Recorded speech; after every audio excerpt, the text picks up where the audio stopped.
दोस्तों, कैसे हैं आप सब। आज की हमारी कहानी है बहुरानी।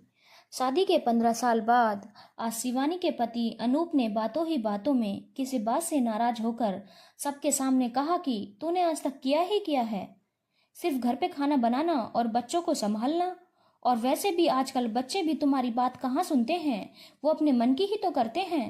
इतने सालों में तूने उनको कुछ नहीं सिखाया, तभी इतने बिगड़ गए हैं दोनों बच्चे।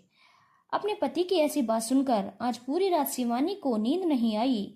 शिवानी सोचती रही, रोती रही कि सच में मैंने आज तक किया ही किया है। अगर मैंने आज तक इस घर के लिए सच में कुछ नहीं किया तो अब मेरा यहाँ रहने का कोई मतलब नहीं है। कहाँ जाना है पता नहीं, मगर बस अब और नहीं। ये सोचते हुए शिवानी ने अपने पति अनूप को एक चिट्ठी लिखी।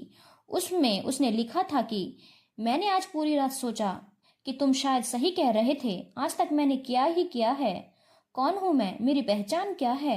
मैं चाहती थी आसमान में उड़ना, मगर उड़ने से पहले ही मेरे पंख काट दिए गए। सपना देखने से पहले ही सपने तोड़ दिए गए। बाबा ने कहा शादी की उम्र बीती जा रही है, मुझसे पूछे बिना ही मेरी शादी करवा दी गई। बाबा का तो मानो बहुत बड़ा बोझ उतर गया। ससुराल में मेरे लिए हर कोई अजनबी सा था, मगर माँ ने सिखाया था कि अब यही तुम्हारी दुनिया है, यही तेरे अपने हैं। अब से इन सबको ही तुम अपने माँ बाप और भाई बहन समझना। पति तेरे लिए परमेश्वर है, इनकी कही कोई बात को मत टालना। सबको प्यार देकर अपना बना लेना। माँ की बात मान कि मैंने सबको अपना बनाया। मुझे क्या पसंद था और क्या नापसंद, इसके बारे में शादी के बाद मैंने कभी नहीं सोचा। सुबह को आपकी कॉफी और नाश्ता, बच्चों का लंच बॉक्स, बाबा की डायबिटीज की अलग से दवाई, नाश्ता, माँ के घुटनों की तेल मालिश, आपका टिफिन, मार्केट जाना, शाम के खाने की तैयारी करना, माँ को इलाज के लिए बार बार अस्पताल ले जाना, बच्चों को पढ़ाना, उनकी शैतानी बर्दाश्त करना, आपके दोस्त मेहमान बनकर अचानक से आए तो उनके लिए खाना बनाना। बस इतना ही तो किया मैंने, और तो किया ही क्या।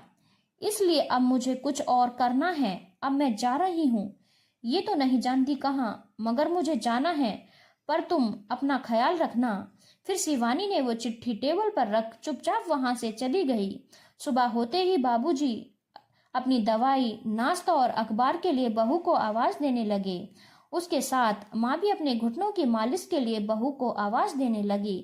बच्चे भी, माँ हमारा टिफिन, हमारा ब्रेकफास्ट कहाँ है, आज माँ कहाँ चली गई। बाहर इतना शोरगुल सुनकर उसके पति की भी आंखें खुल गई। क्या हुआ, पूछता हुआ वह बाहर आया। इतना शोर क्यों मचा रखा है सुबह सुबह। पापा देखो ना, माँ कहीं नहीं दिख रही। हमको कॉलेज जाने में देरी हो रही है, अभी तक ब्रेकफास्ट भी नहीं किया। लगता है आज भूखा ही जाना पड़ेगा। दूसरे ने कहा, मेरी किताबें भी नहीं मिल रही। माँ तुम कहाँ हो, बाबूजी ने आवाज लगाई। बहू जरा देखो तो मेरा चश्मा किधर है। माँ ने आवाज लगाई, बहू मेरी मालिश की बोतल और दवाइयाँ कहाँ हैं। सारा घर जैसे बिखरा था। उसका पति जोर से चिल्लाया, सब चुप हो जाओ, मैं देखता हूँ वो कहाँ है। यही कहीं होगी, कहाँ जाएगी। वो उसे फोन करने लगा, मगर उसका फोन तो कमरे में टेबल पे ही था। उसने देखा फोन के पास एक चिट्ठी भी थी। उसे बड़ा आश्चर्य हुआ। वह चिट्ठी खोलकर पढ़ने लगा। चिट्ठी पढ़ते हुए उसे याद आया कि उसने कल शाम अपनी बीवी को कैसा अपमान किया था, वो भी सबके सामने। उसे अपनी गलती का एहसास हुआ। वो उससे अब उस बात के लिए माफी मांगना चाहता था, मगर कैसे, उसका कोई अता पता नहीं था। उसने उसके मायके और उसकी सहेलियों सबको फोन करके पूछा, मगर किसी को नहीं पता वो कहाँ है, किस हाल में है। मगर शिवानी तो अपने मायके में ही थी। जानबूझकर उन लोगों ने अनूप से झूठ बोला था कि वो घर पे नहीं है, ताकि उसे अपनी गलती का एहसास हो। फिर 5 दिन बाद ऐसे ही अनूप शिवानी के मायके गया तो वहां शिवानी को देखकर वो खुश हो गया, और सबसे पहले अनूप ने सबके सामने शिवानी से माफी मांगी अपनी गलती के लिए और वापस घर चलने को कहा। औरत का दिल तो वैसे भी बड़ा होता है, इसीलिए वो अपने परिवार को कैसे अकेला छोड़ देती। शिवानी ने अनूप को माफ कर दिया और वो अपने पति के साथ घर चली गई। घर में सब लोग भी बहुत खुश हो गए। अब सब शिवानी को काम में मदद भी करने लगे थे।